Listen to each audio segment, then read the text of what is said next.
Okay, now to France, where the prime minister has resigned following the first successful no-confidence vote in more than 60 years. Michel Barnier says the road ahead will now be more difficult. Vous me permettrez enfin, pour terminer, de vous dire plus personnellement à cet instant. Barnier had been in office just 3 months. He is now the shortest-serving prime minister in the country's history.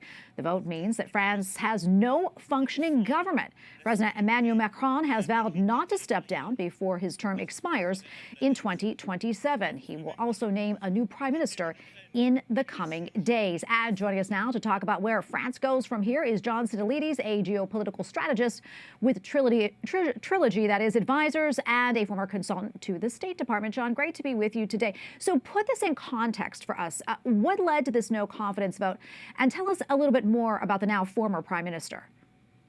Well, first of all, let's put this into a larger context, Tracy. Keep in mind that France is the second largest economy in the European Union, and it's also the only nuclear power in the European Union. So what happens in France is very important in terms of our overall interest in the transatlantic relationship. This has been a very strange period in French elections, and as you noted in the lead-in here, that the prime minister was only in office for 91 days, the shortest tenure for a prime minister in over 60 years in the Fifth Republic, that is modern-day France. And I think Macron's speech here was very interesting in that he called for some type of an opposition to the extremist parties, the extreme left and the extreme right, in a very combative and defiant speech.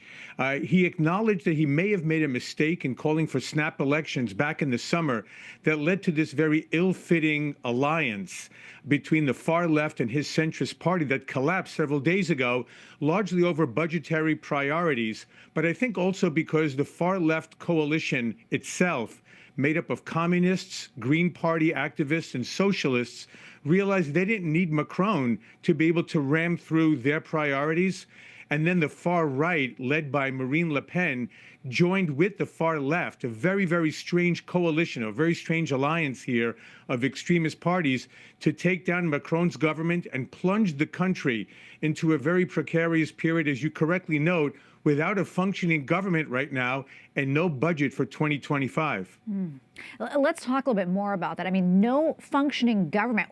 What does that mean for the country? What does that mean for the French people? It depends on how long or how quickly it'll take for Macron to announce a new prime minister, and then, of course, what the role of that prime minister will be. As he noted in his speech, his intention is to announce a new prime minister within days. But please keep in mind, Tracy, and for your viewers, that this Saturday, Donald Trump and Jill Biden will be representing the United States. It's supposed to be an international gala event of the reopening of Notre Dame Cathedral after it was burned about 5 or 6 years or so ago. And it's very difficult to imagine that they will welcome these international leaders without some measure of a restoration of governing functionality. So we don't know if days really means 12 hours, 24 hours, but odds are that they will try very hard to have a new prime minister by Saturday morning before all of these international leaders arrive in Paris for this major event. And then what kind of a prime minister he'll be is also going to be important. Will he be a broker prime minister to renegotiate a budget for 2025 that appeases the extreme left and the extreme right? Or will it be a caretaker government that perhaps uses emergency powers to hammer through a budget without any structural reforms that an unsustainable pension system in France desperately needs? John, we have about a minute or so left, but quickly, let's talk about President Macron. Where do you see things going with him? I know he said he was not going to resign. Well, that's what he says, and he said so very defiantly in the speech today, but I'm not sure if he controls the process. I mean, we'll have to see, first of all, to what extent the next prime minister is going to last 91 days, as did Mr. Barnier, or longer than that.